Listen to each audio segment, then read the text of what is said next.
परम सन्मानयोग गुरु प्यारिओ, वाहिगुरु जी का खालसा, वाहिगुरु जी की फतेह।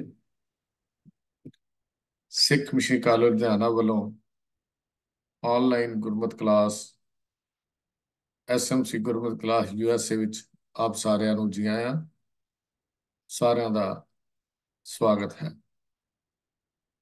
ਅੱਜ ਦਾ ਸਾਡਾ ਵਿਸ਼ਾ ਆਪ ਜੀ ਜਾਣਦੇ ਹੋ, ਸਤਿਗੁਰੂ ਗੁਰੂ ਨਾਨਕ ਪਾਤਸ਼ਾਹ ਜਗਤ ਵਿੱਚ ਆਏ,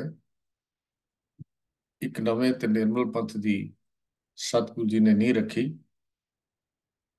ਉਹ ਪੰਥ ਜਿਹੜਾ ਪਹਿਲੇ ਚੱਲ ਰਹੇ ਧਰਮਾਂ ਤੋਂ, ਮਾਰਗਾਂ ਤੋਂ ਇੱਕ ਅਲੱਗ ਮਾਰਗ ਸੀ, ਜਿਸ ਵਿੱਚ ਕੇਵਲ ਇੱਕ ਅਕਾਲ ਪੁਰਖ ਦੀ ਪ੍ਰਧਾਨਤਾ, ਜਿਹਦੇ ਵਿੱਚ ਮੌਤ ਦਾ ਡਰ ਖਤਮ ਕਰ ਦਿੱਤਾ, ਜਿਸ ਵਿੱਚ ਇੱਕੋ ਵਰਨ ਇੱਕੋ ਜਾਤ ਉਸ ਪਰਮ ਪਿਤਾ ਪਰਮੇਸ਼ਰ ਦੀ ਭਾਵ ਸਾਂਝੀਵਾਲਤਾ ਦਾ ਉਪਦੇਸ਼, ਜਿਸ ਵਿੱਚ ਹਰ ਧੱਕੇ ਦੇ ਖਿਲਾਫ ਆਵਾਜ਼ ਬੁਲੰਦ ਕਰਨ ਦਾ ਉਪਦੇਸ਼ ਦਿੱਤਾ ਗਿਆ, ਔਰ ਜਿਸ ਮਾਰਗ ਵਿੱਚ ਮਜ਼ਲੂਮਾਂ ਦੀ ਬਾਂਹ ਫੜੀ ਗਈ ਔਰ ਧੱਕੇਸ਼ਾਹ ਦੇ ਖਿਲਾਫ ਆਵਾਜ਼ ਬੁਲੰਦ ਕੀਤੀ ਗਈ। ਇਹ ਧੱਕਾ ਭਾਵੇਂ ਅਮੀਰ ਵੱਲੋਂ ਗਰੀਬ ਉੱਤੇ ਹੋ ਰਿਹਾ ਸੀ, ਬਾਦਸ਼ਾਹ ਵੱਲੋਂ ਪ੍ਰਜਾ ਤੇ ਹੋ ਰਿਹਾ ਸੀ, ਉੱਚ ਜਾਤੀਆਂ ਵੱਲੋਂ ਨੀਵੀਂ ਜਾਤੀਆਂ ਤੇ ਹੋ ਰਿਹਾ ਸੀ। ਇਹ ਹਰ ਧੱਕੇ ਦੇ ਖਿਲਾਫ ਗੁਰੂ ਨਾਨਕ ਪਾਤਸ਼ਾਹ ਜੀ ਨੇ ਜੋ ਮਾਰਗ ਬਖਸ਼ਿਸ਼ ਕੀਤਾ, ਉਸ ਨੂੰ ਨਿਰਮਲ ਪੰਥ ਕਿਹਾ ਗਿਆ। ਉਸ ਨਿਰਮਲ ਪੰਥ ਦੀ ਗਾਥਾ ਸਤਿਗੁਰੂ ਗੁਰੂ ਨਾਨਕ ਪਾਤਸ਼ਾਹ ਜੀ ਦੇ ਪਾਵਨ ਜੀਵਨ ਜੋ ਕਥਾ ਅਸੀਂ ਪਿਛਲੇ ਵਿਚਾਰਾਂ 'ਚ ਸੁਣੀ ਹੈ, ਉਸ ਤੋਂ ਅਗਲਾ ਜੋ ਵਿਸ਼ਾ ਹੈ, ਨਾਨਕ ਨਿਰਮਲ ਪੰਥ ਚਲਾਇਆ। ਕੀ ਖਾਸੀਅਤ ਸੀ ਇਸ ਪੰਥ ਦੀ, ਜਿਹਨੂੰ ਭਾਈ ਗੁਰਦਾਸ ਜੀ ਨੇ ਇਹ ਗੱਲ ਲਿਖੀ ਕਿ ਮਾਰਿਆ ਸਿੱਕਾ ਜਗਤ ਵਿੱਚ, ਨਾਨਕ ਨਿਰਮਲ ਪੰਥ ਚਲਾਇਆ। ਤੋ ਇਸ ਪੰਥ ਦੀ ਗੱਲ ਅੱਜ ਅਸੀਂ ਵੀਰ ਤੇਜਿੰਦਰ ਸਿੰਘ ਜੀ ਪਾਸੋਂ ਸਰਵਣ ਕਰ ਰਹੇ ਹਾਂ। ਬੇਨਤੀ ਕਰ ਰਿਹਾ ਹਾਂ, ਵੀਰ ਤੇਜਿੰਦਰ ਸਿੰਘ ਜੀ ਕਿਰਪਾ ਕਰੋ, ਇਹ ਨਿਰਮਲ ਪੰਥ ਦੇ ਬਾਰੇ ਸਾਨੂੰ ਚਾਨਣਾ ਪਾਓ ਜੀ। ਵਾਹਿਗੁਰੂ ਜੀ ਕਾ ਖਾਲਸਾ, ਵਾਹਿਗੁਰੂ ਜੀ ਕੀ ਫਤਿਹ। ਇੱਕ ਓੰਕਾਰ ਸਤਨਾਮ ਕਰਤਾ ਪੁਰਖ ਨਿਰਭਉ ਨਿਰਵੈਰ ਅਕਾਲ ਮੂਰਤ ਅਜੂਨੀ ਸੈਭੰ ਗੁਰ ਪ੍ਰਸਾਦ। ਵਾਹਿਗੁਰੂ ਵਾਹਿਗੁਰੂ ਵਾਹਿਗੁਰੂ ਵਾਹਿਗੁਰੂ ਵਾਹਿਗੁਰੂ ਵਾਹਿਗੁਰੂ। ਵਾਹਿਗੁਰੂ ਜੀ ਕਾ ਖਾਲਸਾ, ਵਾਹਿਗੁਰੂ ਜੀ ਕੀ ਫਤਿਹ। ਸਿੱਖ ਮਿਸ਼ਨਰੀ ਕਾਲਜ ਦੀ ਗੁਰਮਤ ਕਲਾਸ USA ਦੇ ਵਿੱਚ ਦੇਸ਼ ਪ੍ਰਦੇਸ਼ਾਂ ਤੋਂ ਜੁੜੇ ਹੋਏ ਵੀਰ ਔਰ ਭੈਣਾਂ ਨੂੰ ਬਹੁਤ ਹੀ ਸਤਿਕਾਰ ਨਾਲ ਆਪ ਜੀ ਨੂੰ ਜੀ ਆਇਆਂ ਕਹਿੰਦਾ ਹੋਇਆ, ਅੱਜ ਦਾ ਵਿਸ਼ਾ ਨਾਨਕ ਨਿਰਮਲ ਪੰਥ ਚਲਾਇਆ ਸ਼ੁਰੂ ਕਰਨ ਦੀ ਆਪ ਪਾਸੋਂ ਦੋ ਹੱਥ ਜੋੜ ਕੇ ਅਸੀਸ ਮੰਗਦਾ ਹਾਂ। ਜਿਵੇਂ ਕਿ ਮਾਣਯੋਗ ਵੀਰ ਹਰਜੀਤ ਸਿੰਘ ਜੀ ਨੇ ਆਪ ਜੀ ਨੂੰ ਦੱਸਿਆ ਹੀ ਹੈ ਕਿ ਗੁਰੂ ਨਾਨਕ ਪਾਤਸ਼ਾਹ ਜਿਨ੍ਹਾਂ ਦੇ ਬਾਰੇ ਆਲਮਾ ਇਕਬਾਲ ਨੇ ਬੜੇ ਹੀ ਕੀਮਤੀ ਬੋਲ ਬੋਲੇ ਹਨ कि फिर उठी आखिर सदा तौहीद की पंजाब से, हिंद को एक मर्दे कामर ने जगाया ख्वाब से। ਉਹ ਜਿਹੜਾ ਸੰਸਾਰ ਦੇ ਵਿੱਚ ਜਿਹੜੇ ਲੋਕ ਸਨ, ਉਹ ਸੁੱਤੇ ਪਏ ਸਨ ਮਾਇਆ ਦੀ ਨੀਂਦ ਦੇ ਵਿੱਚ, ਆਪਣੇ ਅਹੁਦਿਆਂ ਦੇ ਹੰਕਾਰ ਦੇ ਵਿੱਚ, ਔਰ ਇੱਕ ਦੂਜੇ ਦੇ ਨਾਲ ਜਿਹੜਾ ਹੈ ਉਹ ਖਿੱਚੋਤਾਣ ਔਰ ਢਿੰਗੋ ਜੋਰੀ ਔਰ ਧੱਕੇਸ਼ਾਹੀ ਜਿਹੜੀ ਹੈ ਉਹ ਕਰ ਰਹੇ ਸਨ। ਜਿਹੋ ਜਿਹੇ ਧੱਕੇ ਉਹਨਾਂ ਨੇ ਕੀਤੇ, ਉਹਨਾਂ ਦੇ ਬਾਰੇ ਵਰਣਨ ਆਪ ਜੀ ਨੂੰ ਵੀਰ ਜੀ ਨੇ ਦੱਸਿਆ ਹੈ। ਤੋ ਇਸ ਦੇ ਜਦੋਂ ਬੋਲਾਂ ਦੀ ਵਿਚਾਰ ਕਰਦੇ ਹਾਂ ਤਾਂ ਆਲਮਾ ਇਕਬਾਲ ਨੇ ਜਿਹੜਾ ਲਫ਼ਜ਼ ਤੌਹੀਦ ਵਰਤਿਆ ਹੈ, ਮੈਂ ਉਸ ਵੱਲ ਆਪ ਜੀ ਦਾ ਧਿਆਨ ਦਿਵਾਉਣਾ ਚਾਹਨਾ ਕਿ ਤੌਹੀਦ ਦਾ ਮਤਲਬ ਹੁੰਦਾ ਹੈ ਫਾਰਸੀ ਦੇ ਵਿੱਚ ਕਿ ਕਿਸੇ ਨੂੰ ਇੱਕ ਚੀਜ਼ ਨੂੰ ਸਮਝਣਾ, ਯੂਨਿਟੀ। ਤੋ ਯੂਨਿਟੀ ਆਫ ਗॉड ਜਿਹਨੂੰ ਅਸੀਂ ਕਹਿ ਸਕਦੇ ਹਾਂ, ਕਿ ਪਰਮਾਤਮਾ ਦੇ ਬਾਰੇ ਕਹਿਣਾ ਕਿ ਪਰਮਾਤਮਾ ਇੱਕ ਹੈ। ਇੱਕ ਓੰਕਾਰ ਦਾ ਜਿਹੜਾ ਸੱਦਾ, ਜਿਹੜਾ ਹੋਕਾ ਦਿੱਤਾ ਗੁਰੂ ਨਾਨਕ ਪਾਤਸ਼ਾਹ ਨੇ, ਜੋ ਸੰਦੇਸ਼ ਦਿੱਤਾ, ਇਹ ਆਵਾਜ਼ ਜਿਹੜੀ ਹੈ ਪੰਜਾਬ ਤੋਂ ਧੰਨ ਗੁਰੂ ਨਾਨਕ ਪਾਤਸ਼ਾਹ ਦੀ ਉੱਠੀ। ਤੋ ਹਿੰਦ ਕੋ ਇੱਕ ਮਰਦੇ ਕਾਮਲ ਨੇ ਜਗਾਇਆ ਖਾਬ ਸੇ। ਤੋ ਜਿਹੜਾ ਖਾਬ ਦੇ ਅੰਦਰ ਵਿਸ਼ੇ ਵਿਕਾਰਾਂ ਦੇ ਵਿੱਚ, ਮਾਇਆ ਦੇ ਖਾਬ ਦੇ ਵਿੱਚ ਜਿਹੜਾ ਹੈ ਉਹ ਸੁੱਤਾ ਪਿਆ ਸੀ ਹਿੰਦੁਸਤਾਨ ਦੇ ਲੋਕ, ਉਹਨਾਂ ਸਾਰਿਆਂ ਨੂੰ ਇਸ ਆਵਾਜ਼ ਨੇ, ਇਸ ਸੰਦੇਸ਼ ਨੇ ਝੂਣ ਕੇ ਉਹਨੂੰ ਉਠਾਇਆ।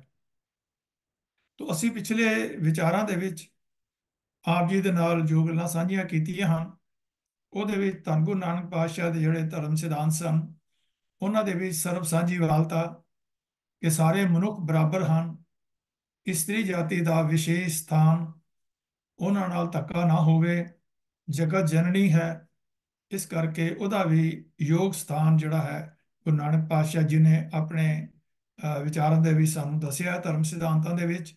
ਔਰ ਬਹੁਤ ਜ਼ੋਰ ਇਸ ਗੱਲ ਦੇ ਉੱਪਰ ਪਾਇਆ ਕਿ ਪੁਰਾਤਨ ਅਤੇ ਧਾਰਮਿਕ ਜੋ ਵਿਸ਼ਵਾਸ ਸਨ, ਜਿਨ੍ਹਾਂ ਦੇ ਵਿੱਚ ਲੁਕਾਈ ਜਿਹੜੀ ਹੈ ਮਸਤ ਸੀ, ਉਹਨਾਂ ਬਾਰੇ ਜੋ ਸਤਿਗੁਰਾਂ ਨੇ ਆਪਣੇ ਵਿਚਾਰ ਦੱਸੇ, ਆਪਣੀ ਰਾਏ ਦੱਸੀ, ਉਹ ਵੀ ਆਪ ਜੀ ਦੇ ਨਾਲ ਸਾਂਝੀ ਕੀਤੀ ਗਈ। ਕਿ ਤੀਰਥ ਯਾਤਰਾਵਾਂ ਕਿਵੇਂ, ਤੀਰਥ ਇਸ਼ਨਾਨ, ਸਰੀਰਾਂ ਨੂੰ ਕਸ਼ਟ ਦੇਣੇ, ਤਪਾਂ ਦੇ ਵੀ ਜਾਣਾ, ਯੋਗੀਆਂ ਤੇ ਜੈਨੀਆਂ ਦੀਆਂ ਸਾਧਨਾਵਾਂ ਆਦਿ।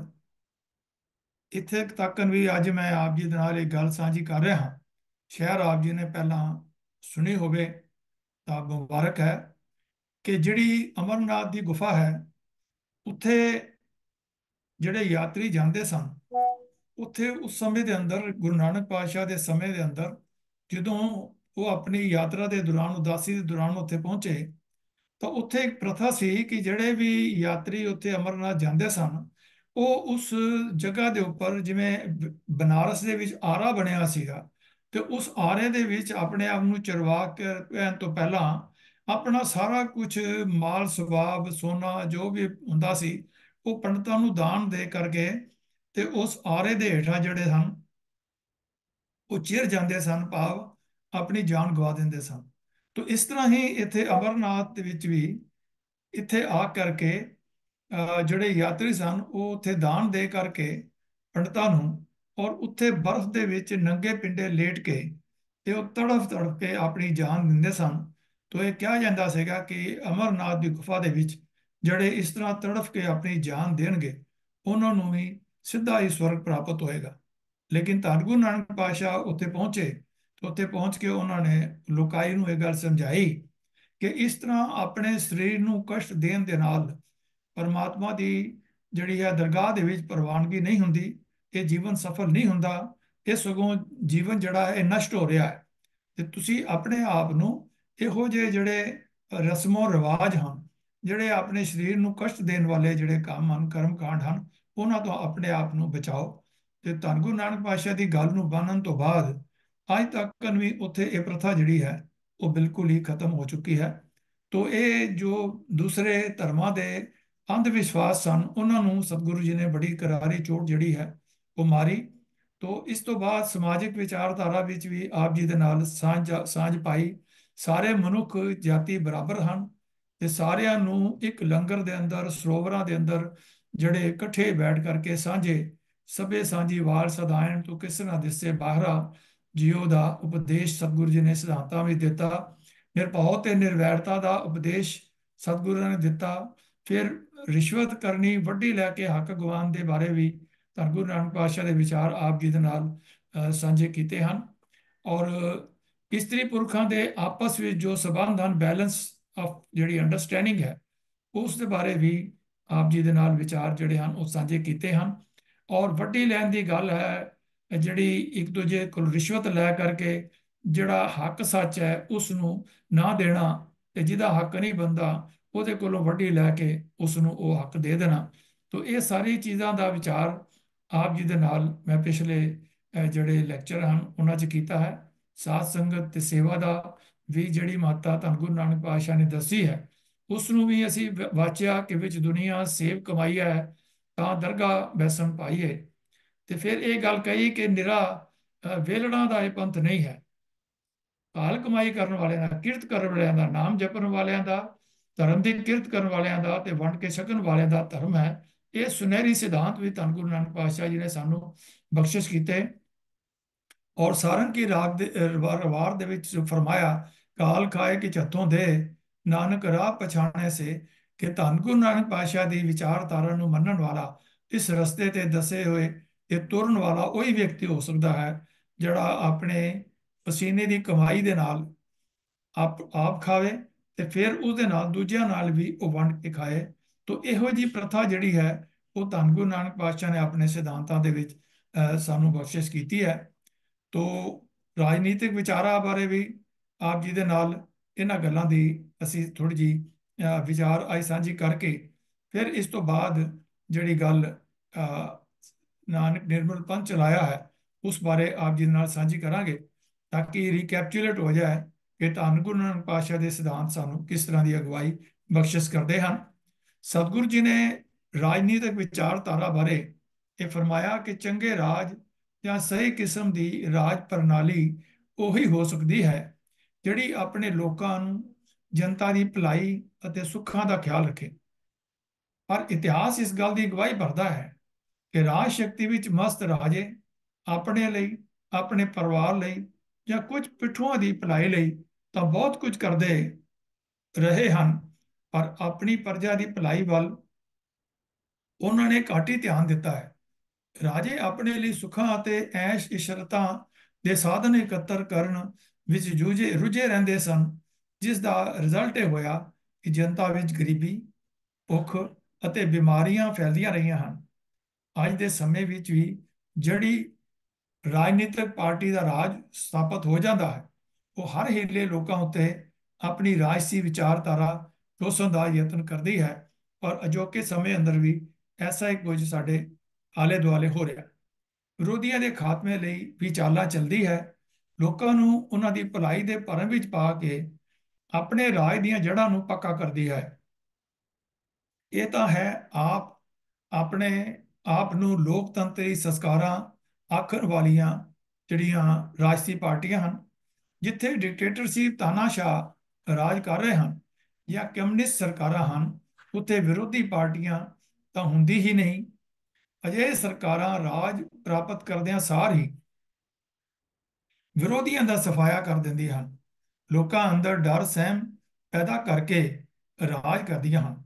ਜੋ ਕੋਈ ਬੁੱਧੀਜੀਵੀ ਲੋਕਾਂ ਨੂੰ ਜਾਗਰਤ ਕਰਨ ਦੀ ਕੋਸ਼ਿਸ਼ ਕਰੇ ਤਾਂ ਉਸ ਨੂੰ ਜਾਂ ਤਾਂ ਜੇਲ੍ਹਾਂ ਵਿੱਚ ਸੁੱਟ ਦਿੱਤਾ ਜਾਂਦਾ ਹੈ ਜਾਂ ਫਿਰ ਦੇਸ਼ ਵਿੱਚੋਂ ਹੀ ਬਾਹਰ ਕੱਢ ਦਿੱਤਾ ਜਾਂਦਾ ਹੈ। ਡਿਕਟੇਟਰ ਜਾਂ ਸਰਕਾਰ ਚਲਾਉਣ ਵਾਲੀ ਪਾਰਟੀ ਦੇ ਕੁਝ ਬੰਦੇ ਸੰਸਾਰਕ ਸੁੱਖਾਂ ਅਤੇ ਅਸੀਮ ਸਾਧਨਾਂ ਦੇ ਮਾਲਕ ਬਣ ਜਾਂਦੇ ਹਨ ਤੇ ਪ੍ਰਜਾ ਭੁੱਖ, ਗਰੀਬੀ ਅਤੇ ਡਰ ਦੇ ਮਾਰੂ ਪਹੀਆਂ ਥੱਲੇ ਕੁਚਲੀ ਜਾਂਦੀ ਹੈ। ਜੇ ਕਿਸੇ ਦੇਸ਼ ਵਿੱਚ ਲੋਕਾਂ ਲਈ ਕੁੱਲੀ ਗੁੱਲੀ ਅਤੇ ਜੁੱਲੀ ਦਾ ਪ੍ਰਬੰਧ ਕੀਤਾ ਵੀ ਜਾਂਦਾ ਹੈ ਤਾਂ ਲੋਕਾਂ ਨੂੰ ਕੰਮ ਚਲਾ ਰਹੀ ਪਾਰਟੀ ਬਾਰੇ ਆਪਣੇ ਨਿੱਜੀ ਖਿਆਲ ਪ੍ਰਗਟ ਨਹੀਂ ਕਰਨ ਦਿੱਤੇ ਜਾਂਦੇ। ਲੋਕਾਂ ਦੀਆਂ ਧਾਰਮਿਕ ਅਤੇ ਸੱਭਿਆਚਾਰਕ ਸਰਗਰਮੀਆਂ ਉੱਤੇ ਵੀ ਪਾਬੰਦੀਆਂ ਲੱਗ ਜਾਂਦੀਆਂ ਹਨ। ਇੱਥੋਂ ਤੱਕ ਕਿ ਮੌਜੂਦਾ ਸਮੇਂ ਦੇ ਅੰਦਰ ਜੋ ਅਖਬਾਰਾਂ ਹਨ, ਜੋ ਮੀਡੀਆ ਹੈ, ਜੋ ਚੈਨਲਸ ਹਨ, ਉਹਨਾਂ ਦੇ ਉੱਪਰ ਵੀ ਪਾਬੰਦੀ ਲੱਗ ਜਾਂਦੀ ਹੈ ਕਿ ਇਹ ਛਾਪਣਾ ਹੈ, ਇਹ ਨਹੀਂ ਛਾਪਣਾ, ਇਹ ਬੋਲਣਾ ਹੈ ਜਾਂ ਨਹੀਂ ਬੋਲਣਾ ਹੈਗਾ। ਤੇ ਅੱਜ ਕੱਲ੍ਹ ਤਾਂ ਇਹ ਹੈ ਕਿ ਆਪਣੇ ਬੰਦਿਆਂ ਕੋਲੋਂ ਉਹ ਚੈਨਲ ਹੀ ਖਰੀਦ ਲਏ ਜਾਂਦੇ ਆ ਕਿ ਜਿੱਥੋਂ ਦਿਨ ਰਾਤ ਉਹ ਰਾਜਸੀ ਪਾਰਟੀ ਦੇ ਹੀ ਗੁਣਗਾਨ ਹੁੰਦੇ ਰਹਿੰਦੇ ਹਨ। ਲੋਕ ਕਿਸਾਨ ਦੇ ਡੰਗਰਾਂ ਦੀ ਤਰ੍ਹਾਂ ਬਣ ਕੇ ਰਹਿ ਜਾਂਦੇ ਹਨ, ਜਿਨ੍ਹਾਂ ਦਾ ਕੰਮ ਮਾਲਕ ਦੇ ਖੇਤਾਂ ਵਿੱਚ ਹੀ ਹਲ ਚਲਾਉਣਾ ਹੁੰਦਾ ਹੈ। ਮਾਲਕ ਦੀ ਹਰ ਇੱਛਾ ਦਾ ਪਾਲਣ ਕਰਨਾ ਹੁੰਦਾ ਹੈ। ਜ਼ਬਾਨ ਤਾਂ ਉਹ ਖੋਲ ਨਹੀਂ ਸਕਦੇ। ਜੇ ਜਰਾ ਮਨ ਆਈ ਕਰਨ ਤਾਂ ਚਾਬਕਾਂ ਦੀ ਮਾਰ ਸਹਾਰਦੇ ਹਨ। ਹਾਂ, ਉਹਨਾਂ ਨੂੰ ਖਾਣ ਪੀਣ ਦਾ ਸਮਾਨ ਉਹ ਵੀ ਜੋ ਮਾਲਕ ਠੀਕ ਸਮਝੇ ਅਤੇ ਸਿਰ ਲੁਕਾਉਣ ਲਈ ਥਾਂ ਜ਼ਰੂਰ ਮਿਲ ਜਾਂਦੀ ਹੈ। ਅਚੰਭੇ ਦੀ ਗੱਲ ਇਹ ਹੈ ਕਿ ਹਰ ਤਰ੍ਹਾਂ ਦੀਆਂ ਰਾਜ ਸਰਕਾਰਾਂ ਲੋਕਤੰਤਰੀ, ਤਾਨਾਸ਼ਾਹੀ ਅਤੇ ਸਮਾਜਵਾਦੀ ਆਪਣਾ ਮਨੋਰਥ ਜਨਤਾ ਦੀ ਭਲਾਈ ਹੀ ਦੱਸਦੀਆਂ ਹਨ, ਲੇਕਿਨ ਅਸਲ ਵਿੱਚ ਉਹ ਜਨਤਾ ਦਾ ਖੂਨ ਹੀ ਚੂਸ ਰਹੀਆਂ ਹੁੰਦੀਆਂ ਹਨ। ਧੰਨ ਗੁਰੂ ਨਾਨਕ ਪਾਤਸ਼ਾਹ ਹਰ ਉਸ ਰਾਜੇ ਅਤੇ ਰਾਜ ਪ੍ਰਬੰਧ ਦੇ ਖੁੱਲ੍ਹ ਕੇ ਵਿਰੋਧ ਵਿੱਚ ਬੋਲੇ ਕਿ ਜੋ ਲੋੜ ਤੋਂ ਵੱਧ ਟੈਕਸ ਲਗਾ ਕੇ ਜਾਂ ਕਈ ਹੋਰ ਤਰੀਕਿਆਂ ਨਾਲ ਜਨਤਾ ਤੋਂ ਧਨ ਪਦਾਰਥ ਲੁੱਟਦੇ ਸਨ ਅਤੇ ਉਹਨਾਂ ਉੱਤੇ ਜ਼ੋਰ ਧੱਕੇ ਨਾਲ ਆਪਣੇ ਧਾਰਮਿਕ ਵਿਚਾਰ ਠੋਸਦੇ ਸਨ। ਮਨੁੱਖਤਾ ਦੀ ਸੁਤੰਤਰਤਾ ਦਾ ਗਲਾ ਘੁੱਟਦੇ ਸਨ। ਜੇ ਧਨ ਪਦਾਰਥ ਲੁੱਟਣ ਲਈ ਬਾਹਰੋਂ ਬਾਬਰ ਆਇਆ ਤਾਂ ਉਸ ਨੂੰ ਪਾਪ ਦੀ ਜੰਜ ਲੈ ਕੇ ਆਉਣ ਵਾਲਾ ਤੇ ਜ਼ੋਰ ਨਾਲ ਦਾਨ ਮੰਗਣ ਵਾਲਾ, ਲੁੱਟ ਮਾਰ ਕਰਨ ਵਾਲਾ ਕੇਵਲ ਧੰਨ ਗੁਰੂ ਨਾਨਕ ਪਾਤਸ਼ਾਹ ਜੀ ਹੀ ਆਖਿਆ ਉਹਨਾਂ ਨੇ। ਤੇ ਇਹਦੀ ਦਲੇਰੀ ਸਿਰਫ ਧੰਨ ਗੁਰੂ ਨਾਨਕ ਪਾਤਸ਼ਾਹ ਜੀ ਨੇ ਹੀ ਕੀਤੀ। ਇੱਥੋਂ ਦੇ ਐਸ਼ਪ੍ਰਸਤ ਰਾਜਿਆਂ ਨੂੰ ਬੜੇ ਸਪਸ਼ਟ ਲਫ਼ਜ਼ਾਂ ਵਿੱਚ, ਰੰਗ ਤਮਾਸ਼ਿਆਂ ਵਿੱਚ ਗਲਤਾਨ ਹੋਏ ਪਏ ਜਨਤਾ, ਖੂਨ ਚੂਸਣ ਵਾਲੇ ਬਘਿਆੜ, ਕੁੱਤੇ, ਕਸਾਈ ਆਦਿਕ ਸਖਤ ਸ਼ਬਦਾਂ ਨਾਲ ਧੰਨ ਗੁਰੂ ਨਾਨਕ ਪਾਤਸ਼ਾਹ ਨੇ ਸੰਬੋਧਨ ਕੀਤਾ। ਗੁਰੂ ਨਾਨਕ ਪਾਤਸ਼ਾਹ ਰਾਜਿਆਂ ਅਤੇ ਰਾਜ ਸਰਕਾਰਾਂ ਦਾ ਸਭ ਤੋਂ ਵੱਡਾ ਗੁਣ ਨਿਆਂਕਾਰੀ ਹੋਣਾ ਮੰਨਦੇ ਹਨ। ਤੇ ਆਪ ਜੀ ਨੇ ਜਿੱਥੇ ਸਾਰਿਆਂ ਦੇ ਜਿਹੜੀ ਹਨ ਜਿਹੜੇ ਉਹਨਾਂ ਦੇ ਗੁਣਾਂ ਦੀ ਗੱਲ ਕੀਤੀ ਹੈ, ਉੱਥੇ ਇਹ ਗੱਲ ਦੱਸੀ ਸਾਨੂੰ ਸਤਿਗੁਰੂ ਜੀ ਨੇ ਸਾਰੰਗ ਕੀ ਵਾਰ ਮਹਲਾ ਪਹਿਲਾ ਅੰਕ 1240 ਤੇ, ਕਿ ਨਾਨਕ ਚੁਲੀਆਂ ਸੁਚੀਆਂ ਜੇ ਭਰ ਜਾਣੇ ਕੋਏ, ਸੁਰਤੇ ਚੁਲੀ ਗਿਆਨ की जोगी का जत होए, ब्राह्मण चुली संतोख की गिरही का सत दान, राजे चुली न्याव की पढ़िया सच ध्यान। ਜਿਹੜੇ ਰਾਜੇ ਹਨ ਉਹਨਾਂ ਦੇ ਜਿਹੜੇ ਬੋਲ ਹਨ ਉਹ ਕੇਵਲ ਔਰ ਕੇਵਲ ਨਿਆਂ ਦੇ ਨਾਲ ਹੀ ਪਰਖੇ ਜਾਣੇ ਚਾਹੀਦੇ ਹਨ ਕਿ ਉਹਨਾਂ ਦੀ ਰਾਜ ਸੱਤਾ ਕਿਸ ਤਰ੍ਹਾਂ ਦੀ ਹੈ। ਤੋ ਗੁਰੂ ਜੀ ਕਹਿੰਦੇ ਹਨ ਕਿ ਰਾਜਗੱਦੀ ਉੱਤੇ ਬੈਠਣ ਦਾ ਉਸੇ ਨੂੰ ਅਧਿਕਾਰ ਹੈ ਜਿਹੜਾ ਇਸ ਦੇ ਯੋਗ ਹੋਵੇ, ਭਾਵ ਨਿਆਂਕਾਰੀ ਅਤੇ ਲੋਕ ਹਿੱਤਾਂ ਵਾਲਾ ਰਾਜ ਚਲਾ ਸਕਦਾ ਹੋਵੇ। 1039 ਅੰਕ ਦੇ ਉੱਪਰ ਮਾਰੂ ਸੋਲੇ ਮਹਲਾ ਪਹਿਲਾ ਵਿੱਚ ਸਤਿਗੁਰੂ ਜੀ ਨੇ ਫਰਮਾਇਆ, ਤਖਤ ਬਹਿ ਤਖਤੈ ਕੀ ਲਾਇਕ। ਰਾਜੇ ਲਈ ਗੁਣਵਾਨ ਹੋਣਾ ਅਤੇ ਪ੍ਰਭੂ ਭੈ ਵਿੱਚ ਰਹਿਣਾ ਜ਼ਰੂਰੀ ਹੈ। ਪ੍ਰਭੂ ਦੇ ਭੈ ਵਿੱਚ ਰਹਿਣ ਵਾਲਾ ਰਾਜਾ ਹੀ ਪ੍ਰਭੂ ਦੀ ਖਲਕਤ ਦੀ ਸੱਚੇ ਦਿਲ ਨਾਲ ਸੇਵਾ ਕਰ ਸਕਦਾ ਹੈ। ਰਾਜਾ ਤਖਤ ਟਿਕੈ ਗੁਣੀ, ਪੈ ਪੰਚਾਇਣ ਰਤ। ਮਾਰੂ ਮਹਲਾ ਪਹਿਲਾ ਅੰਕ 992। ਇਹ ਹਨ ਧੰਨ ਗੁਰੂ ਨਾਨਕ ਪਾਤਸ਼ਾਹ ਜੀ ਦੇ ਰਾਜ ਪ੍ਰਬੰਧ ਬਾਰੇ, ਰਾਜਿਆਂ ਬਾਰੇ, ਉਹਨਾਂ ਦੇ ਗੁਣਾਂ ਬਾਰੇ ਵਿਚਾਰ ਕਿ ਕਿਸ ਤਰ੍ਹਾਂ ਦੇ ਰਾਜੇ ਹੋਣੇ ਚਾਹੀਦੇ ਨੇ ਜਿਹੜੇ ਸੇਵਾ ਕਰ ਸਕਣ। ਆਪ ਜੀ ਅਨੁਸਾਰ ਉਹੀ ਨਿਆਂ ਪ੍ਰਣਾਲੀ ਠੀਕ ਹੈ ਜੋ ਲੋਕ ਹਿਤਕਾਰੀ, ਨਿਆਂਕਾਰੀ ਹੋਵੇ ਅਤੇ ਜਿਸ ਨੂੰ ਚਲਾਉਣ ਵਾਲੇ ਉੱਤਮ, ਸਿਆਣੇ ਅਤੇ ਪ੍ਰਭੂ ਦੇ ਡਰ ਵਿੱਚ ਰਹਿਣ ਵਾਲੇ ਲੋਕ ਹੋਣ।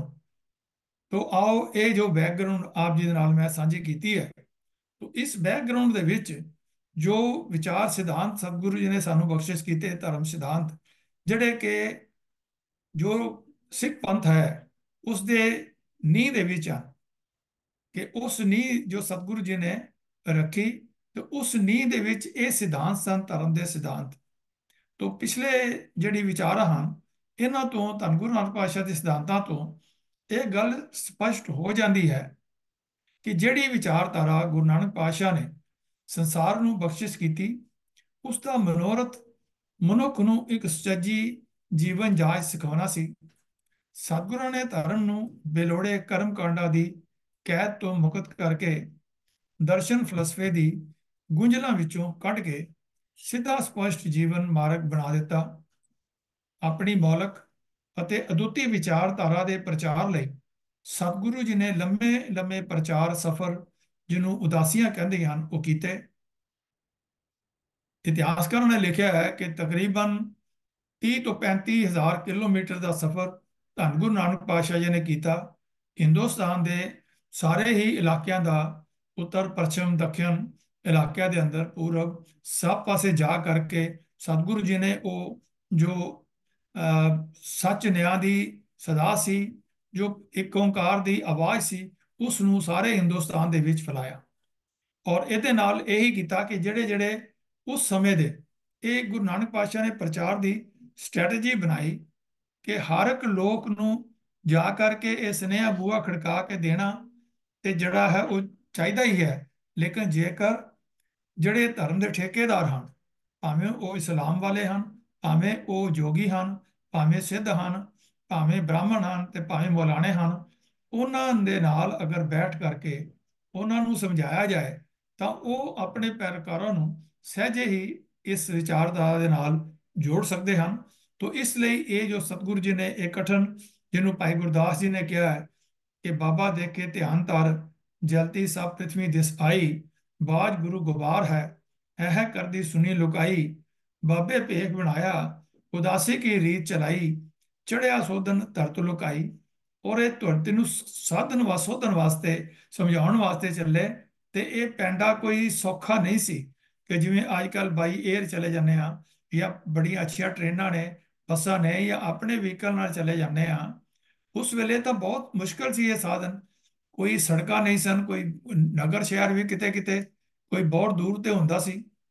ਤੇ ਭਾਈ ਗੁਰਦਾਸ ਜੀ ਨੇ ਕਿਹਾ ਕਿ ਰੇਤ ਆਹਾਰ ਕਰ, ਰੋੜਾਂ ਦੀ ਗੁਰ ਕਰੀ ਵਿਛਾਈ, ਭਾਰੀ ਕਰੀ ਤਪੱਸਿਆ। ਇਹ ਤਪੱਸਿਆ ਸੀ, ਪੁੱਠੇ ਲਟਕਣਾ ਕੋਈ ਤਪੱਸਿਆ ਨਹੀਂ ਸੀ। ਜਲ ਧਾਰਾ ਕਰਨੇ ਵਾਲੀ ਤਪੱਸਿਆ ਗੁਰੂ ਨਾਨਕ ਪਾਤਸ਼ਾਹ ਦੀ ਨਹੀਂ ਸੀ।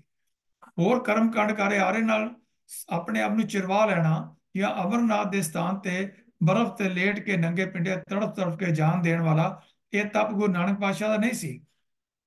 ਇਹ ਤਪ ਕੀ ਸੀਗਾ? ਰੇਤ ਹਾਰ ਕਰ ਰੋੜਾਂ ਦੀ ਗੁਰ ਕਰੀ ਵਿਛਾਈ, ਭਾਰੀ ਕਰੀ ਤਪੱਸਿਆ, ਬੜੇ ਭਾਗ ਹਰਸਿਓ ਬਣ ਆਈ। ਕਿ ਇਹ ਕਈ ਕਈ ਦਿਨ ਫਾਕੇ ਕੱਢੇ, ਜਿੱਥੇ ਪ੍ਰਸ਼ਾਦਾ ਮਿਲਿਆ ਛਕ ਲਿਆ, ਨਹੀਂ ਤੇ ਸਤਨਾਮ ਦਾ ਜਾਪ ਕਰਦੇ ਹੋਏ ਇੱਕ ਪਿੰਡ ਤੋਂ ਦੂਸਰੇ ਪਿੰਡ, ਇੱਕ ਸਥਾਨ ਤੋਂ ਦੂਸਰੇ ਸਥਾਨ ਦੇ ਉੱਪਰ ਗਏ, ਔਰ ਆਪਣਾ ਇਹ ਸਤਨਾਮ ਦਾ ਜਿਹੜਾ ਨਿਰਮਲ ਪੰਥ ਚਲਾਇਆ ਸੀ, ਇਸ ਦਾ ਹੋਕਾ ਸਾਰੇ ਸੰਸਾਰ ਦੇ ਵਿੱਚ ਦਿੱਤਾ ਆਪ ਜੀ ਨੇ। ਲੋਕਾਂ ਦੀ ਬੋਲੀ ਵਿੱਚ ਆਪਣੇ ਧਰਮ ਸਿਧਾਂਤਾਂ ਨੂੰ ਪ੍ਰਚਾਰਿਆ। ਦੇਖੋ, ਗੁਰੂ ਨਾਨਕ ਪਾਤਸ਼ਾਹ ਦੀ ਬਾਣੀ ਅੰਦਰ ਅਸੀਂ ਦੇਖਦੇ ਹਾਂ ਕਿ ਜਿੱਥੇ ਕੋਈ ਫਾਰਸੀ ਬੋਲਣ ਵਾਲਾ ਆਇਆ ਹੈ, ਤੇ ਉੱਥੇ ਗੁਰੂ ਨਾਨਕ ਪਾਤਸ਼ਾਹ ਨੇ ਕੋਈ ਬ੍ਰਿਜ ਭਾਸ਼ਾ ਦੇ ਵਿੱਚ ਬਾਣੀ ਉਚਾਰ ਕੇ ਉਹਨੂੰ ਨਹੀਂ ਸਮਝਾਇਆ, ਉਸ ਨੂੰ ਉਸੇ ਭਾਸ਼ਾ ਵਿੱਚ ਸਮਝਾਇਆ ਹੈ। ਯਕ ਅਰਸ ਗੁਫਤਮ ਪੇਸ਼ ਤੋਂ ਦਰਗੋਸ਼ ਗੁਣ ਕਰਤਾਰ, ਹੱਕਾ ਕਬੀਰ ਕਰੀਮ ਤੂੰ ਬੇਅਬ ਪਰਵਰਦਿਗਾਰ। ਤੋਂ ਉਹ ਸ਼ਬਦ ਗੁਰੂ ਨਾਨਕ ਪਾਤਸ਼ਾਹ ਜੀ ਦਾ ਉਸ ਤਰ੍ਹਾਂ ਉਹਨੂੰ ਸਮਝਾਇਆ।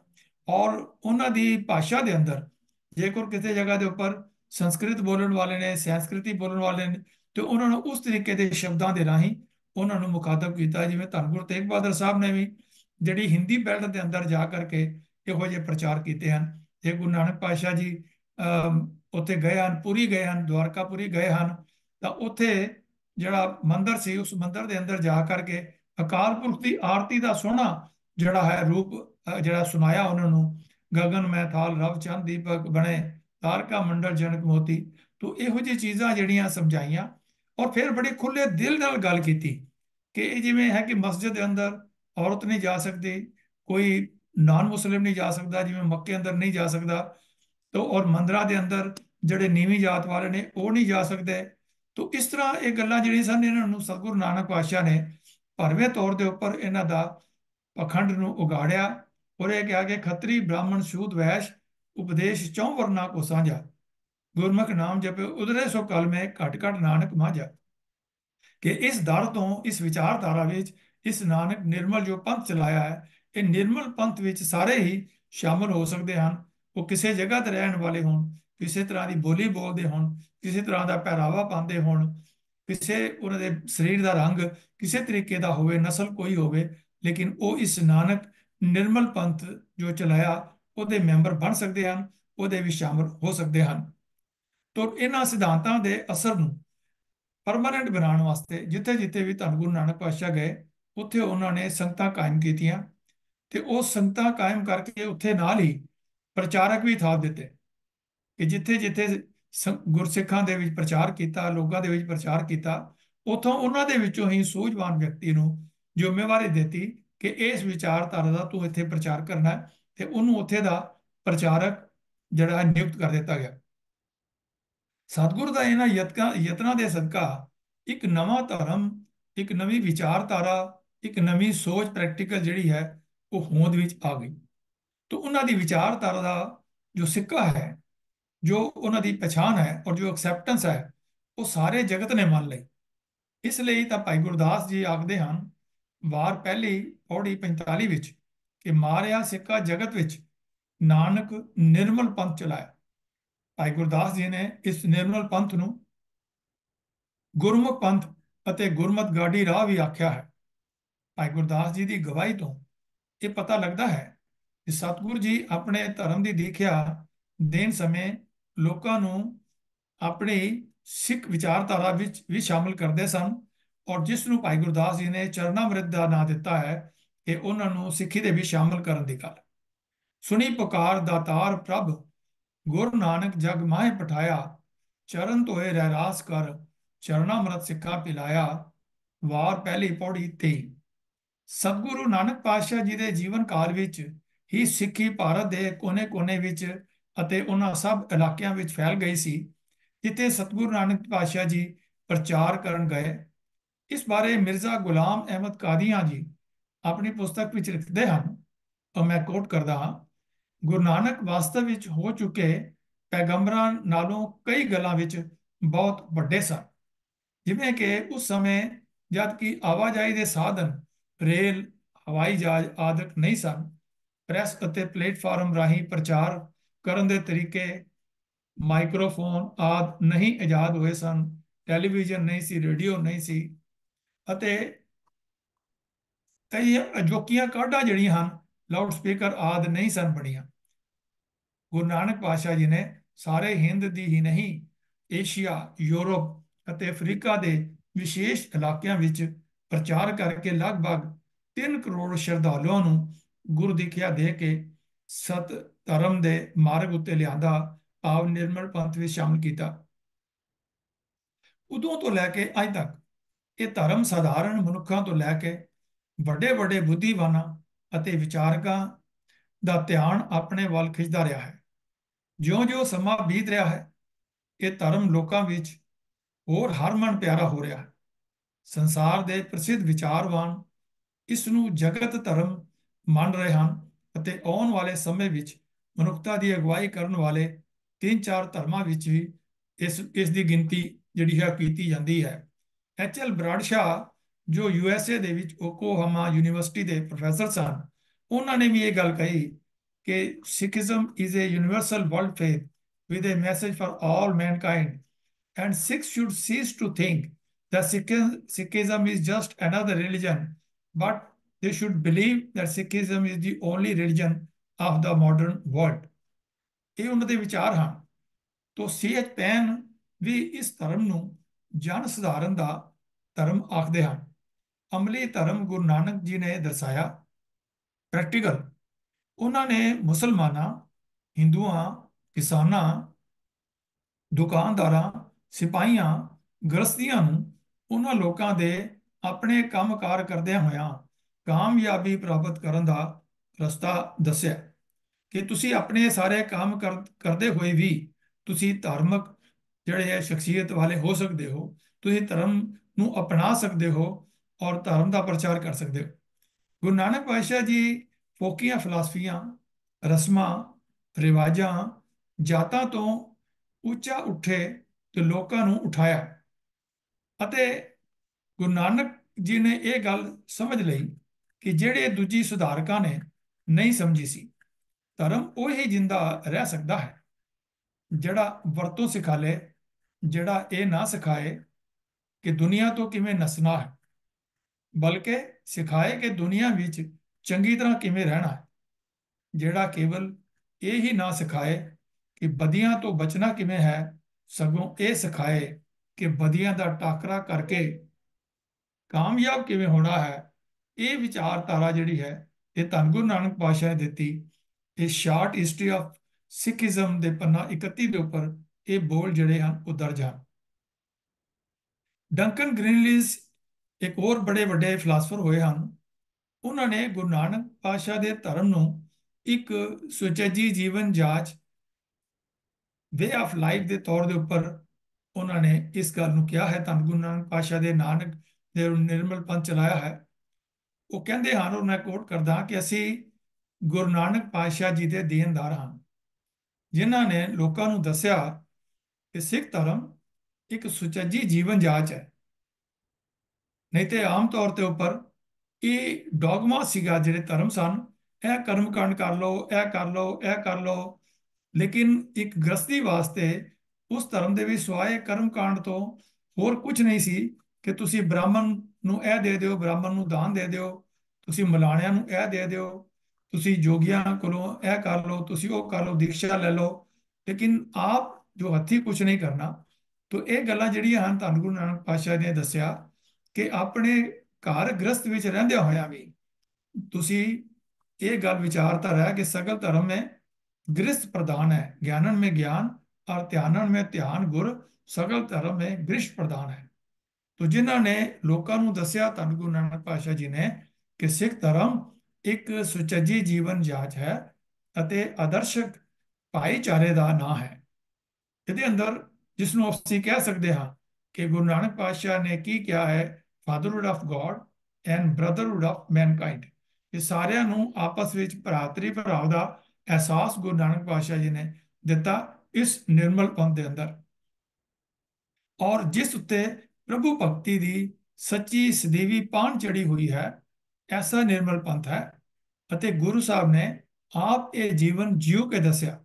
ਧੰਨ ਗੁਰੂ ਨਾਨਕ ਪਾਤਸ਼ਾਹ ਨੇ ਆਪ ਇਸ ਨਿਰਮਲ ਪੰਥ ਵਿੱਚ ਵਿਚਰ ਕੇ ਉਸ ਦਾ ਹਿੱਸਾ ਬਣ ਕੇ ਇੱਕ ਗ੍ਰਸਤੀ ਦੇ ਰੂਪ ਦੇ ਅੰਦਰ, ਪਹਿਲੇ ਇੱਕ ਚੰਗੇ ਪੁੱਤਰ ਦੇ ਰੂਪ ਦੇ ਅੰਦਰ, ਫਿਰ ਇੱਕ ਹਸਬੈਂਡ ਦੇ ਰੂਪ ਦੇ ਅੰਦਰ, ਫਿਰ ਪਿਓ ਦੇ ਰੂਪ ਦੇ ਅੰਦਰ, ਔਰ ਫਿਰ ਇੱਕ ਸਫਲ ਬਿਜ਼ਨਸਮੈਨ ਦੇ ਤੌਰ ਦੇ ਉੱਪਰ, और फिर एक बड़े सफल प्रचारक के तौर के ऊपर, फिर जो आ करके बाबा आया करतारपुर भेख उदासी सगर उतारा, मंजी बैठ किया वर्तारा, ते उत्थे बैठ करके धन गुरु नानक पातशाह जी ने आप खेतीबाड़ी करके वाही करके अपना जीवन बतीत किया अंतले समय। और उत्थे ही कई बाणियां की भी रचना धन गुरु नानक पातशाह जी ने की। तो एक complete way of life Guru Nanak पातशाह जी ने अपने जिंदगी दे विच जी के दसिया। और ये जो विचार मैं आप जी ने साझे किए हैं, ये दी गॉस्पल ऑफ गुरु ग्रंथ साहब दे विच ये विचार आप जी दे नाल डंकन ग्रीनलीज ने साझे किए हैं। संसार दे 500 वख धर्मां दा अध्ययन करन वाले एच एल ब्राडशाह के भी विचार मैं आप जी दे नाल साझे किए हैं। और ये बड़ा लंबा लेख सी, मैं तो आपनों 2-3 सतरां ही सिर्फ सुनाइयां हैं। ये अपना एक लंबा लेख सिख रिव्यू कलकत्ता विच जो है छपया सी, ते मगरों ये होर कई परचियां विच भी छप चुका है, ते जिहदे विच वो डिटेल भी देंदे हैं। मैं आप जी नाल साझी करदा हां। आप जी लिखते हैं एच एल ब्राडशाह कि सिੱਖੀ एक सर्वव्यापक अथवा संपूर्ण जगत धर्म है ਅਤੇ ਮਨੁੱਖ ਮਾਤਰ ਨੂੰ ਸਮਾਨ ਸੰਦੇਸ਼ ਦਿੰਦਾ ਹੈ। ਇਸ ਗੱਲ ਦੀ ਗੁਰਬਾਣੀ ਵਿੱਚ ਰੱਜ ਕੇ ਵਿਆਖਿਆ ਕੀਤੀ ਗਈ ਹੈ ਕਿ ਇਹ ਕਿਸ ਤਰ੍ਹਾਂ ਦਾ ਜਗਤ ਧਰਮ ਹੈ। ਇਹ ਸਾਰੇ ਮਨੁੱਖ ਨੂੰ ਇੱਕ ਮਤ ਸਾਂਝਾ ਉਪਦੇਸ਼ ਕਿਵੇਂ ਦਿੰਦਾ ਹੈ, ਇਸ ਦੀ ਵਿਆਖਿਆ ਗੁਰਬਾਣੀ ਵਿੱਚ ਕੀਤੀ ਗਈ ਹੈ। ਜੇਕਰ ਨਿਰਮਲ ਪੰਥ ਨੂੰ ਸਮਝਣਾ ਹੈ ਤੇ ਉਹ ਗੁਰਬਾਣੀ ਵਿੱਚੋਂ ਸਮਝਿਆ ਜਾ ਸਕਦਾ ਹੈ। ਅੱਗੇ ਬਰਾੜ ਸ਼ਾਹ ਜੀ ਕਹਿੰਦੇ ਹਨ ਕਿ ਸਿੱਖਾਂ ਨੂੰ ਇਹ ਸੋਚਣਾ ਬੰਦ ਕਰ ਦੇਣਾ ਚਾਹੀਦਾ ਹੈ ਕਿ ਸਿੱਖੀ ਇੱਕ ਹੋਰ ਚੰਗਾ ਧਰਮ ਹੈ, ਬਾਕੀ ਧਰਮਾਂ ਵਰਗਾ ਇੱਕ ਹੋਰ ਚੰਗਾ ਧਰਮ ਹੈ। ਸਗੋਂ ਇਸ ਦੇ ਉਲਟ ਇੰਜ ਸੋਚਣਾ ਚਾਹੀਦਾ ਹੈ ਕਿ ਸਿੱਖੀ ਹੀ ਨਵੇਂ ਯੁੱਗ ਦਾ ਧਰਮ ਹੈ। ਇਹ ਪੂਰਨ ਤੌਰ ਤੇ ਪੁਰਾਣੇ ਮਤਾਂ ਦੀ ਥਾਂ ਮਲਦਾ ਹੈ, ਭਾਵੇਂ ਰਿਪਲੇਸ ਕਰਦਾ ਹੈ ਜਿਹੜੇ ਪੁਰਾਣੇ ਮਤ ਜਿਹੜੇ ਚੱਲਦੇ ਆਏ ਆ ਰਹੇ ਹਨ ਉਹਨਾਂ ਦੇ ਵਾਸਤੇ ਇੱਕ ਤਰੀਕੇ ਦਾ ਰਿਪਲੇਸਮੈਂਟ ਹੈ। ਕਿਉਂਕਿ ਇਹ ਮਾਡਰਨ ਧਰਮ ਹੈ ਜਿਹਦੇ ਅੰਦਰ ਕਿ ਬੜਾ ਵੇ ਆਫ ਲਾਈਫ ਬੜਾ ਸਿੱਧਾ ਸਾਦਾ ਹੈ, ਕੋਈ ਕਰਮ ਕਾਂਡ ਨਹੀਂ, ਕੋਈ ਕੁਝ ਨਹੀਂ ਹੈ, ਕੋਈ ਬਹੁਤੀਆਂ ਔਖੀਆਂ ਕਾਲਨਾ ਨਹੀਂ ਕਰਨੀਆਂ। ਆਪਣੇ ਗ੍ਰਸਥ ਵਿੱਚ ਰਹਿੰਦਿਆਂ ਹੋਇਆਂ, ਆਪਣੇ ਬੱਚਿਆਂ ਵਿੱਚ ਰਹਿੰਦਿਆਂ ਹੋਇਆਂ ਤੁਸੀਂ ਉਸ ਨਿਰਮਲ ਪੰਥ ਵਿੱਚ ਆਪਣਾ ਜੀਵਨ ਬਤੀਤ ਕਰ ਸਕਦੇ ਹੋ। तो दूजे मत सच्चाई रखते हैं। विराट शाह जी कहते हैं कि ये नहीं कि दूसरे मतां विच कुछ सच्चाई नहीं है, सच्चाई है, परंतु जो गुरु नानक पातशाह का निर्मल पंथ है सिख मत विच भरपूर सच्चाई है, मतलब it is full of truthness. तो सच्चाई यह है कि सिख धर्म वर्तमान मनुख दीयां समस्यावां अते प्रश्नां दा इक्को एक उत्तर है। ਇਹ ਵੀ ਦੇਖੋ ਬੜੀ ਗੱਲ ਮਾਣ ਵਾਲੀ ਹੈ ਕਿ ਸਾਡੇ ਜਿਹੜੀਆਂ ਵੀ ਸਾਨੂੰ ਪ੍ਰੋਬਲਮ ਨੇ, ਸਾਡੇ ਸਵਾਲ ਹਨ, ਉਹਨਾਂ ਸਾਰਿਆਂ ਦਾ ਜਵਾਬ ਅਗਰ ਲੱਭਣਾ ਹੋਵੇ ਤਾਂ ਕਿਸੇ ਜੋਤਸ਼ੀ ਕੋਲ ਜਾਣ ਦੀ ਲੋੜ ਨਹੀਂ, ਕਿਸੇ ਪੰਡਤ ਕੋਲ, ਕਿਸੇ ਮੁਲਾਣੇ ਕੋਲ ਜਾਣ ਦੀ ਲੋੜ ਨਹੀਂ ਹੈ। ਕੇਵਲ ਧਿਆਨ ਦੇ ਨਾਲ ਗੁਰੂ ਗ੍ਰੰਥ ਸਾਹਿਬ ਦੀ ਬਾਣੀ ਨੂੰ ਪੜ੍ਹ ਕੇ ਸਮਝ ਕੇ ਵਿਚਾਰ ਕਰ ਲਈਏ ਤਾਂ ਸਾਡੇ ਉਹਨਾਂ ਸਾਰੇ ਸਵਾਲਾਂ ਦਾ ਜਵਾਬ ਜਿਹੜਾ ਮਿਲ ਜਾਂਦਾ ਹੈ। ਤੇ ਇਹ ਬੜੀ ਇੱਕ ਮਾਣ ਵਾਲੀ ਗੱਲ ਹੈ ਧੰਨ ਗੁਰੂ ਨਾਨਕ ਪਾਤਸ਼ਾਹ ਦੀ ਬਖਸ਼ਿਸ਼ ਜੋ ਗੁਰਬਾਣੀ ਸਾਨੂੰ ਦਿੱਤੀ ਹੈ। ਔਰ ਇਹ ਵੀ ਸਾਨੂੰ ਸਮਝ ਆਉਂਦੀ ਹੈ ਗੁਰਬਾਣੀ ਇਸ ਜਗ ਮੇਂ ਚਾਨਣ ਕਰਮ ਵਸੇ ਮਨ ਆਏ। ਇਹ ਗੁਰੂ ਦੀ ਬਖਸ਼ਿਸ਼ ਨਾਲ ਇਹ ਵਿਚਾਰਧਾਰਾ ਸਾਡੇ ਮਨ ਦੇ ਅੰਦਰ ਇਹ ਜੋ ਦ੍ਰਿੜ ਨਿਸ਼ਚਾ ਹੈ ਕਿ ਮੇਰੇ ਸਾਰੇ ਸਵਾਲਾਂ ਦਾ ਜਵਾਬ ਗੁਰੂ ਗ੍ਰੰਥ ਸਾਹਿਬ ਵਿੱਚ ਹੈ, ਉਹ ਕੇਵਲ ਔਰ ਕੇਵਲ ਜਿਹੜਾ ਹੈ ਗੁਰਬਾਣੀ ਵਿੱਚੋਂ ਸਾਨੂੰ ਮਿਲਦਾ ਹੈ। ਤੋ ਕਨਿੰਗਮ ਨੇ ਵਿਦਵਾਨ ਲੋਕਾਂ ਨੂੰ ਇਸ ਗੱਲ ਨੂੰ ਵੀ ਮੰਨਦੇ ਹਨ ਕਿ ਗੁਰੂ ਨਾਨਕ ਪਾਤਸ਼ਾਹ ਦੇ ਵਿਚਾਰਾਂ ਨੇ ਇੱਕ ਨਵੀਂ ਕੌਮ ਨੂੰ ਜਨਮ ਦਿੱਤਾ ਹੈ, ਜਿਸ ਨੂੰ ਅਸੀਂ ਅੱਜ ਨਿਰਮਲ ਪੰਥ ਦੀ ਗੱਲ ਕਰ ਰਹੇ ਹਾਂ।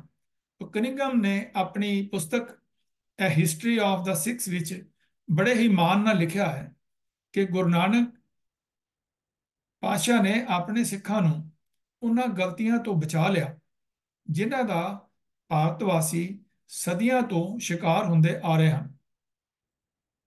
ਧੰਨ ਗੁਰੂ ਨਾਨਕ ਪਾਤਸ਼ਾਹ ਨੇ ਸਿੱਖਾਂ ਨੂੰ ਇੱਕ ਅਕਾਲ ਪੁਰਖ ਦੀ ਉਪਾਸਨਾ ਤੇ ਪਵਿੱਤਰ ਆਚਰਣ ਦੀ ਸਿੱਖਿਆ ਦਿੱਤੀ ਕਿ ਜੇਕਰ ਜੀਵਨ ਨਹੀਂ ਹੈ, ਜੇਕਰ ਤੁਹਾਡੇ ਕਰੈਕਟਰ ਨਹੀਂ ਹੈ, ਤਾਂ ਜਿਵੇਂ ਅਸੀਂ ਕਹਿੰਦੇ ਹਾਂ ਕਿ when character is lost everything is lost.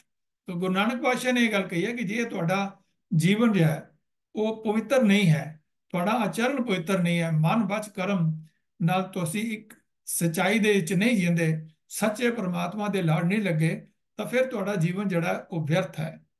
ਤਾਂ ਗੁਰੂ ਨਾਨਕ ਪਾਤਸ਼ਾਹ ਨੇ ਸਿੱਖਾਂ ਨੂੰ ਇੱਕ ਅਕਾਲ ਪੁਰਖ ਦੀ ਉਪਾਸਨਾ ਦੇ ਪਵਿੱਤਰ ਆਚਰਣ ਦੀ ਸਿੱਖਿਆ ਦਿੱਤੀ ਤੇ ਇੰਜ ਉਹ ਸਰਲ, ਸਪਸ਼ਟ, ਸੁਤੰਤਰ, ਸਮਦ੍ਰਿਸ਼ਟੀ ਵਾਲਾ ਅਤੇ ਰੀਤਾਂ ਰਸਮਾਂ ਤੋਂ ਆਜ਼ਾਦ ਆਪਣੇ ਸ਼ਰਧਾਲੂਆਂ ਦਾ ਸੋਹਣਾ ਪੰਥ ਸਾਜ ਗਏ। ਬੜੇ ਦੁੱਖ ਦੀ ਗੱਲ ਹੈ ਕਿ ਜਿਹੜੇ ਦੂਸਰੇ ਧਰਮ ਵਾਲੇ ਇੰਨੀਆਂ ਖੂਬੀਆਂ ਨੂੰ ਸਿੱਖ ਪੰਥ ਵਿੱਚ ਲੱਭ ਸਕੇ, ਲੇਕਿਨ ਇਹ ਜਿਹੜੇ ਸਿੱਖ ਕਹਾਣ ਵਾਲੇ ਅਸੀਂ ਹਾਂ, ਅਸੀਂ ਫਿਰ ਵੀ ਇੰਨੇ ਸਪਸ਼ਟ ਆਦੇਸ਼ ਹੁੰਦਿਆਂ ਗੁਰਬਾਣੀ ਦੇ ਵਿੱਚ ਅਸੀਂ ਫਿਰ ਉਹਨਾਂ ਕਰਮ ਕਾਂਡਾਂ ਦੇ ਵਿੱਚ ਮੁੜ ਕੇ ਅਸੀਂ ਸਾਡੀ ਜ਼ਿੰਦਗੀ ਦੇ ਵਿੱਚ ਅਸੀਂ ਦੇਖ ਰਹੇ ਹਾਂ ਕਿ ਕਿਵੇਂ ਅਸੀਂ ਉਹਨਾਂ ਹੀ ਕਰਮ ਕਾਂਡਾਂ ਦੇ ਵਿੱਚ ਦੁਬਾਰਾ ਜਿਹੜੇ ਆ ਉਹ ਗਲਤਾਨ ਹੁੰਦੇ ਜਾ ਰਹੇ ਹਾਂ। ਨੋਬਲ ਇਨਾਮ ਜੇਤੂ ਅਤੇ ਸੰਸਾਰ ਪ੍ਰਸਿੱਧੀ ਦੀ ਮਾਲਕ ਸਾਹਿਤਕਾਰ ਮਿਸ ਪਰਲ ਐਸ ਬਕ ਲਿਖਦੀ ਹੈ, ਔਰ ਮੈਂ ਕੋਟ ਕਰਦਾ ਹਾਂ ਕਿ ਪੰਜਾਬ ਵਿੱਚ ਗੁਰੂ ਨਾਨਕ ਪਾਤਸ਼ਾਹ ਜੀ ਨੇ 10 ਜਾਮਿਆਂ ਰਾਹੀਂ ਸਖਤ ਮਿਹਨਤ ਨਾਲ ਬਹਾਦਰ ਤੇ ਸਵੈ ਮਾਨਤਾ ਵਾਲੀ ਕੌਮ ਦੀ ਸਿਰਜਣਾ ਕੀਤੀ।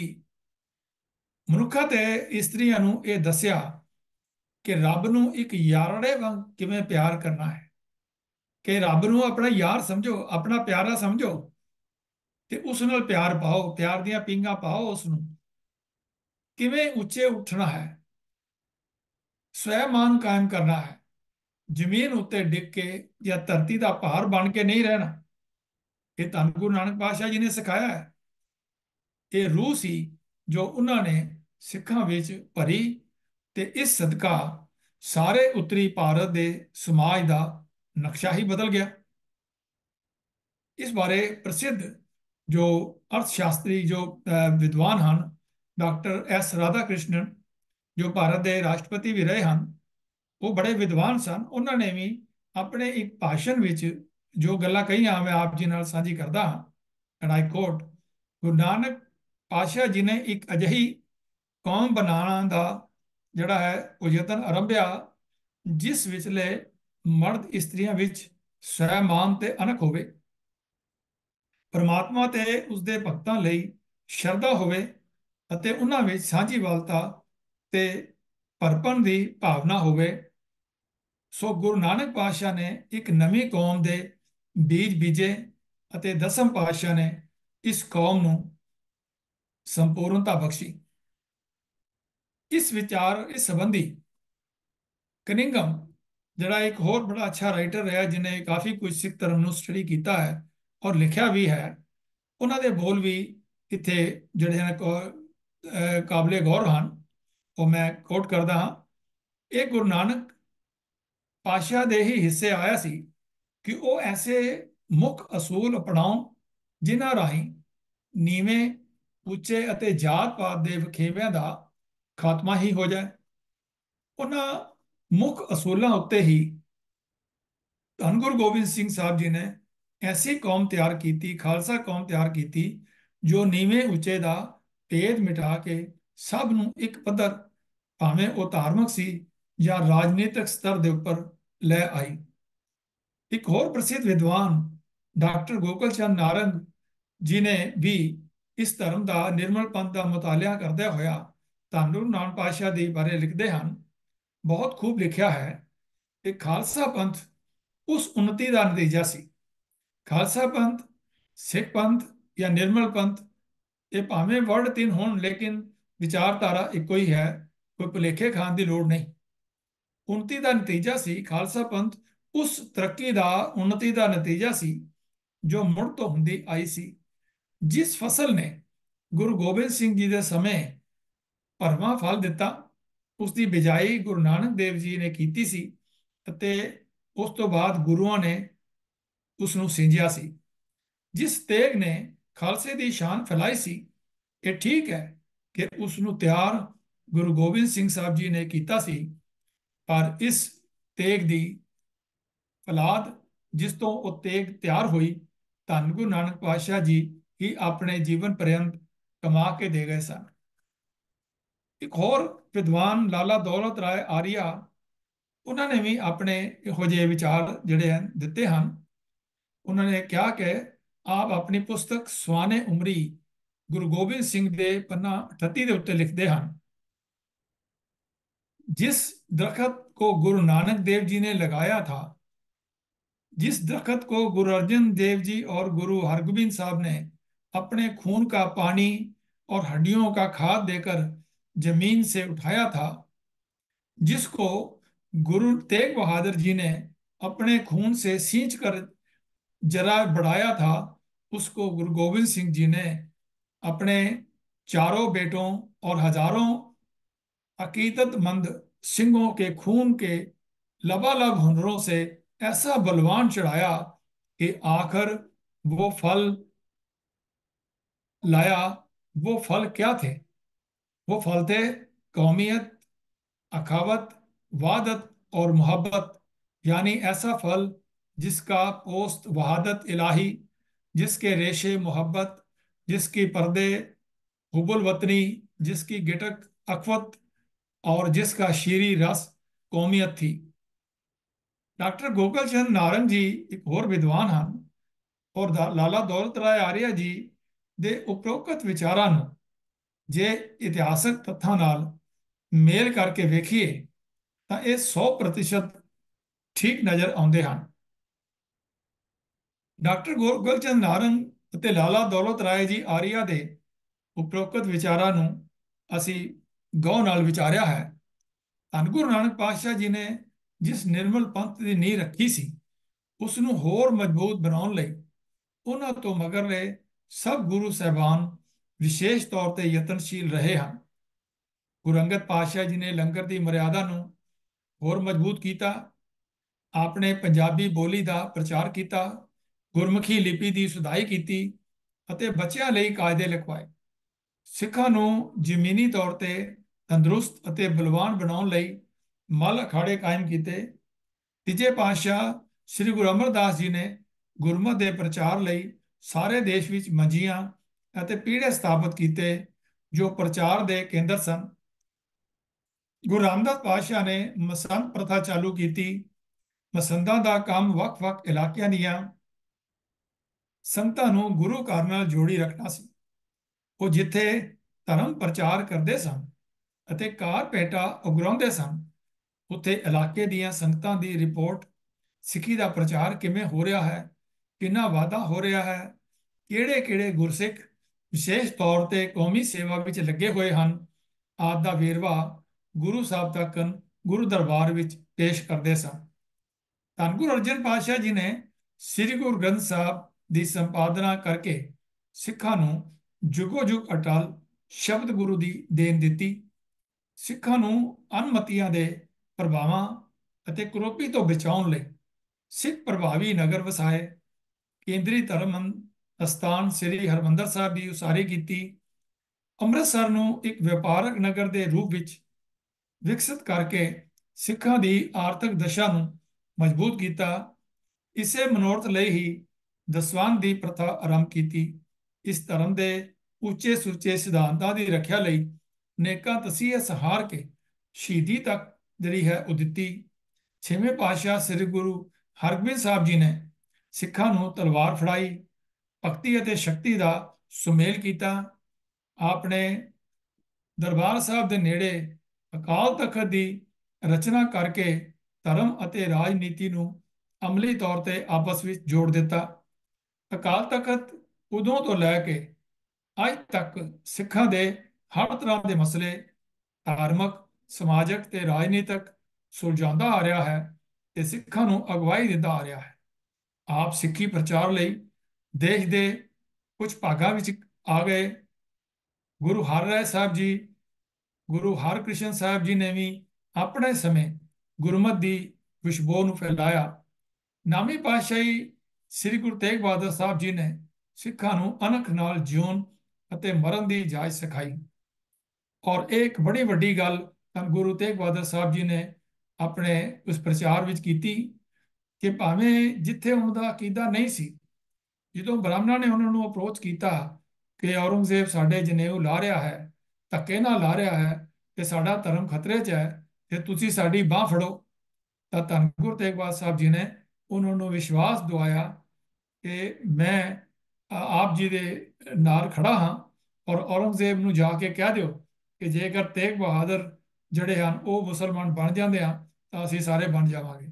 ਇਤਿਹਾਸ ਤੋਂ ਆਪ ਸਭ ਵਾਕਿਫ ਹੋ ਕਿ ਕਿਵੇਂ ਗੁਰੂ ਤੇਗ ਬਹਾਦਰ ਸਾਹਿਬ ਜੀ ਨੇ ਆਪਣੇ ਜੋ ਧਰਮ ਹੇਤ ਇਤੀ ਜੋ ਕਰੀ ਸੀਸ ਦਿਆ ਪਰ ਸੀ ਨਾ ਉਚਰੀ, ਤੋਂ ਆਪਣੇ ਕੁਰਬਾਨ ਕੀਤਾ ਆਪਣੇ ਆਪ ਨੂੰ, ਲੇਕਿਨ ਬਾਹ ਜਿਨ੍ਹਾਂ ਦੀ ਪਕੜੀ ਹੈ ਸਿਰ ਦੀਜੇ ਬਾਹ ਨਾ ਛੋੜੀਏ ਵਾਲੀ ਗੱਲ ਧੰਨ ਗੁਰੂ ਤੇਗ ਪਾਤਸ਼ਾਹ ਨੇ ਸਿਖਾਈ।